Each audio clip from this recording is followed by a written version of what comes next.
الولاية. الولاية بعد وفاة الأب. الحكم بمنح الولاية لغير الأم دون إثبات تعارض المصالح بين القصر والولي. هل هذا يعد مخالفة للقانون؟ نصت عليها المادة 87 و 90 من قانون الأسرة. من المقرر قانونا أنه في حالة وفاة الأب تحل الأم محله، وفي حالة تعارض مصالح الولي ومصالح القاصر يعين القاضي متصرفا خاصا تلقائيا أو بناء على طلب من له مصلحة.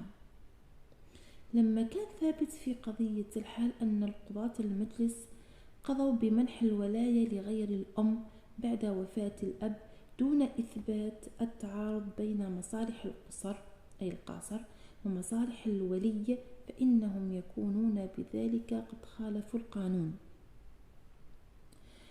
إن ولاية الأم أو ولاية الأم ولاية منحها لها القانون، لا تنقل لغيرها إلا إذا ثبت تعارض مصلحتها مع مصلحة أولادها القصر، طبقا لما نصت عليه المادة 90 من قانون الأسرة الجزائري.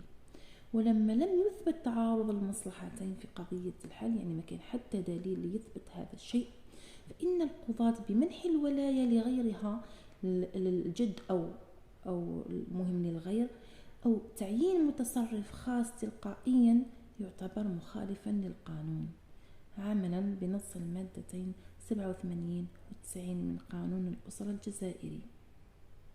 وشكرا.